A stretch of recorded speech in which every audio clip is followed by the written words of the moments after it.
Olá, aluno. Eu sou o professor Jefferson e estou aqui para falar com vocês a respeito da segunda unidade da disciplina História do Pensamento Filosófico. E vamos agora acompanhar, ter uma visão panorâmica a respeito dos assuntos que serão destaque nessa unidade, ok?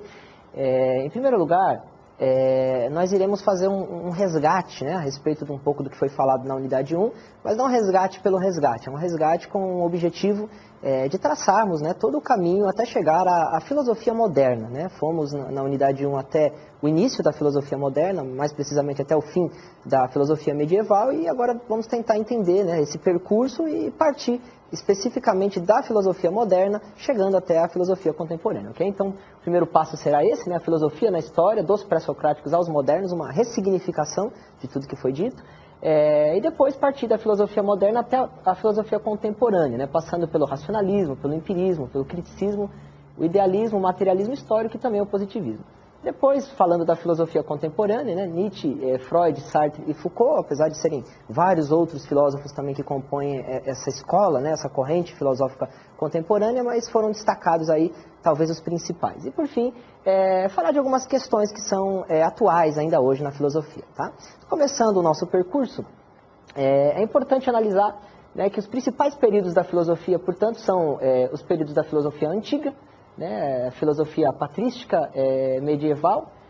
Na verdade, a divisão ela fica entre a filosofia antiga, depois a filosofia medieval, filosofia moderna e filosofia contemporânea. Porém, quando vamos falar da filosofia medieval, temos que começar partindo, inicialmente, da patrística.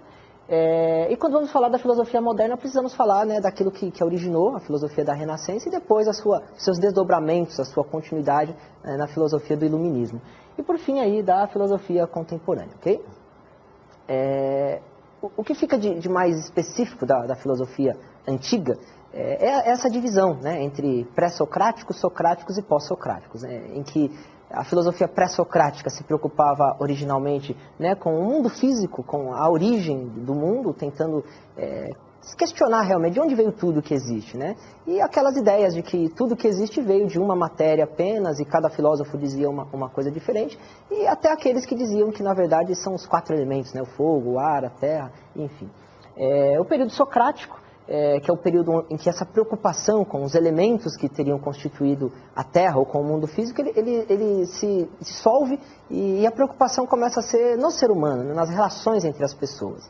E, por fim, um período pós-socrático, em que a preocupação passa a ser em reunir tudo isso que foi dito, em relação à cosmologia, à origem do cosmos, ao estudo de como tudo se originou, um pouco sobre o que foi dito também sobre a filosofia das relações humanas, mas principalmente a preocupação nesse período pós-socrático vai com a questão da ética. Então é uma ressignificação de tudo que já havia sido dito e com enfoque principalmente na questão das relações éticas. Então essa é a grande característica da filosofia no período antigo, essa divisão entre pré-socráticos, socráticos e também pós-socráticos. Depois nós vamos para a filosofia medieval, subdividida principalmente entre a patrística e a escolástica. Patrística é o início, como nós vimos na unidade anterior, é o momento em que os primeiros padres e grandes representantes da igreja começam a tentar conciliar o conhecimento humano que já existia, principalmente o filosófico, com as verdades religiosas. E isso vai se desenvolvendo, se desenrolando até que se desenvolve a escolástica. Então, no primeiro momento da filosofia medieval, que começa, na verdade, no finalzinho da Idade Antiga, nessa preocupação da patrística, o grande foco era justamente tentar conciliar a fé e a razão. Quando nós chegamos no final já do período medieval, a preocupação já era uma outra. A filosofia continua sendo utilizada, mas no sentido de corroborar, de provar, de justificar a fé. Onde podemos, de repente, criar essa imagem, Assim é a nossa fé. Onde a preocupação da escolástica era dizer, nossa fé é assim, e utilizar os filósofos para justificar. A filosofia não era usada para questionar em momento algum a fé, porque ela era vista como serva da fé, como serva da teologia, ok?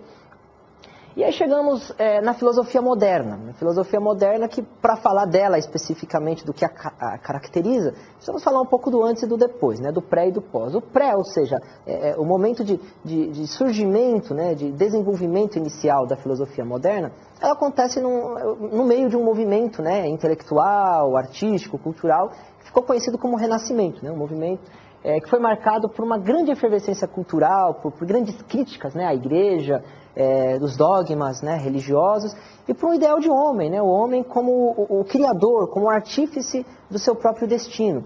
Isso por quê? Porque durante toda a Idade Média, o homem não era visto como o criador do seu próprio destino, ele era visto como alguém que tinha que se submeter à vontade divina. Então foram 1000 anos aproximadamente de Idade Média, de período medieval, e depois de um determinado período, algumas pessoas começam a questionar todo esse período onde o homem não podia desenvolver um pensamento voltado para si próprio, mas voltado apenas para a religião. E a descoberta ou a redescoberta de alguns livros clássicos da filosofia que haviam ficado perdidos foram muito importantes para o surgimento desse pensamento renascentista.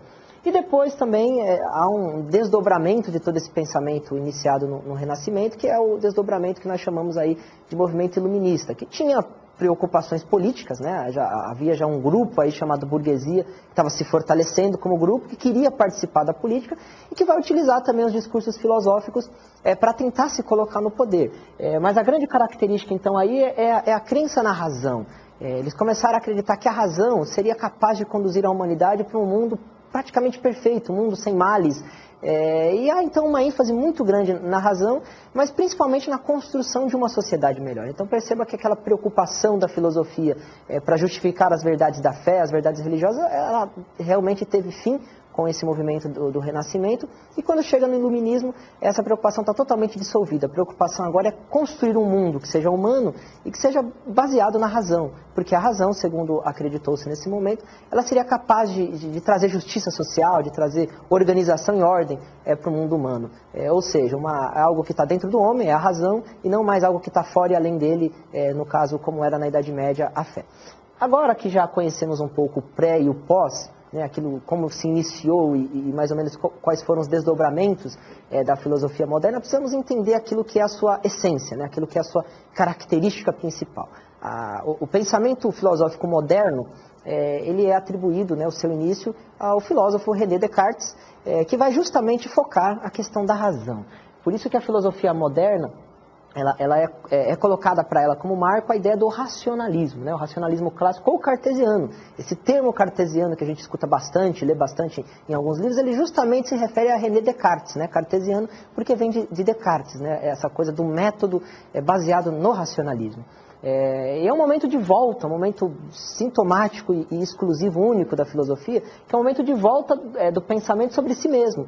Ou seja, até então o homem havia usado o conhecimento, o pensamento para conhecer o mundo externo. Mas chega um momento em que esse próprio pensamento, esse próprio ato de conhecer e a própria razão começa a ser utilizada para conhecer a si mesmo. É uma volta da razão sobre si mesmo. Essa é a grande característica, portanto, da filosofia moderna, baseando-se numa crença de que todas as coisas exteriores, tudo que está no mundo exterior, ele pode ser conhecido por meio da razão, mas partindo de uma reflexão, usar a razão para refletir sobre ela mesma, para conhecer quem ela é. Esse racionalismo moderno, ele pode ser definido de várias maneiras, e eu trouxe aqui para vocês essa definição do Hilton Japiaçu. Ele diz, o racionalismo é uma doutrina que privilegia a razão dentre todas as faculdades humanas, considerando-a como fundamento de todo o conhecimento possível. E ela considera que o real é racional, e que a razão é, portanto, capaz de conhecer o real e de chegar à verdade sobre a natureza das coisas. Ou seja, durante muito tempo, e aí a grande diferença, por exemplo, entre a filosofia moderna e a filosofia, por exemplo, socrática e até a pós-socrática, é que eles acreditavam que pelos sentidos, pela observação você conseguiria conhecer o mundo externo. Já nesse momento da filosofia moderna, a ideia é totalmente contrária. Você só consegue conhecer o mundo não pelos seus sentidos, mas pela sua razão. E aí, a preocupação de investigar a própria razão.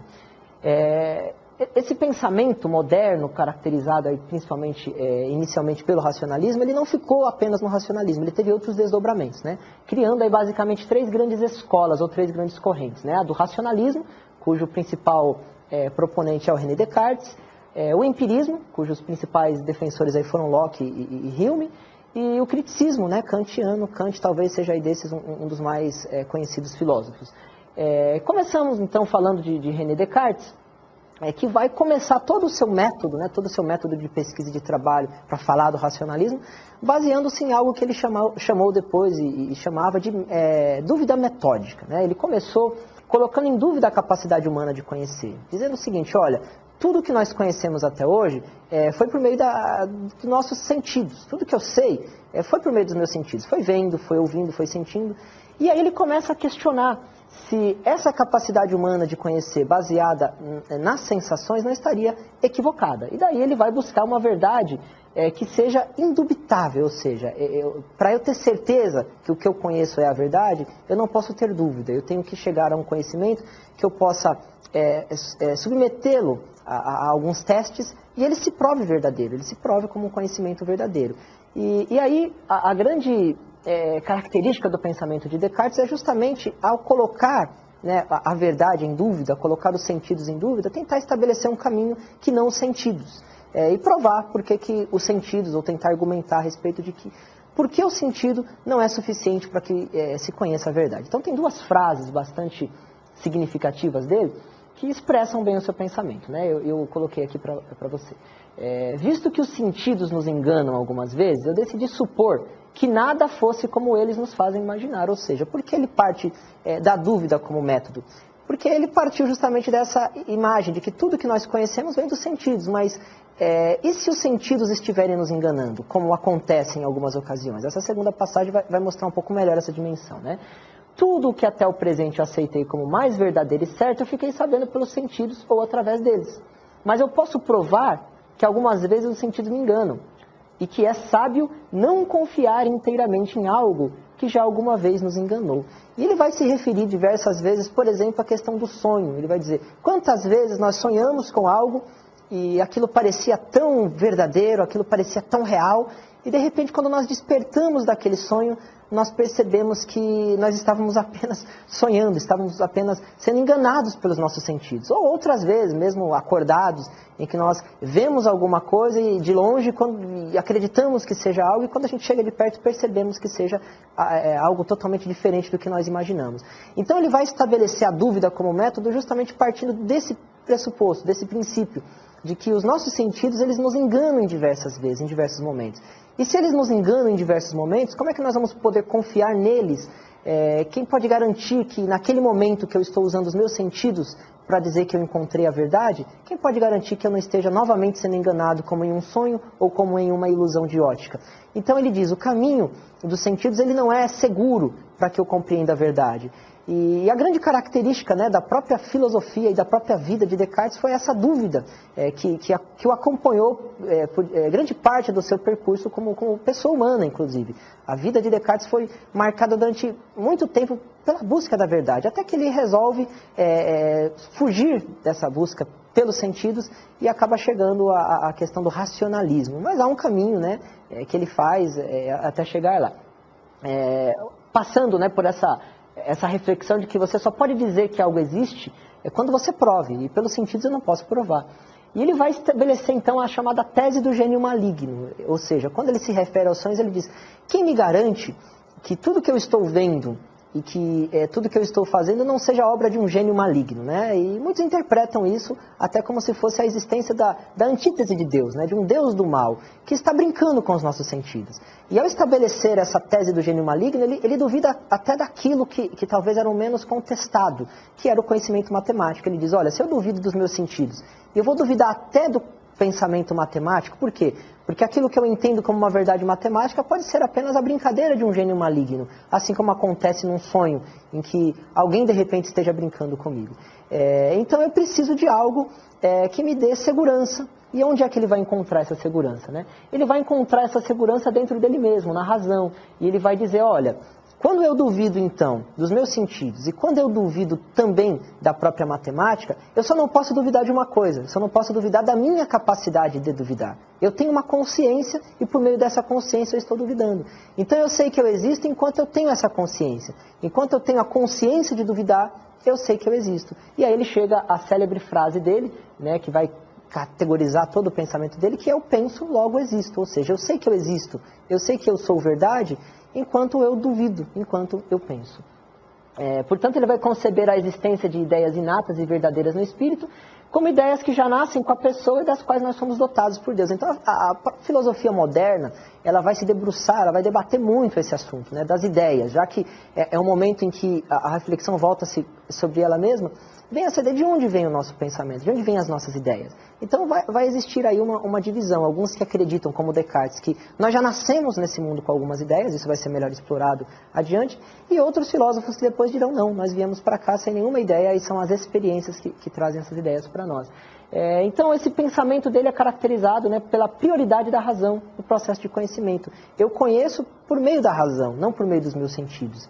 E a analogia que se faz a essa forma de pensar é a analogia da aranha, ou seja, a aranha, para sobreviver, ela tira de dentro dela, né, o que ela precisa, ou seja, por meio da teia, né, que sai de dentro dela, que ela consegue os seus alimentos e toda a sua sobrevivência. Então, o pensamento racionalista de Descartes, ele pode ser comparado, né, analogicamente falando, a uma aranha, porque a aranha tira de dentro dela tudo o que ela precisa para a sobrevivência. Bom, vamos fazer uma pausa agora para que você possa exercitar um pouco os seus conhecimentos a respeito do que foi dito com uma atividade proposta agora para você, ok?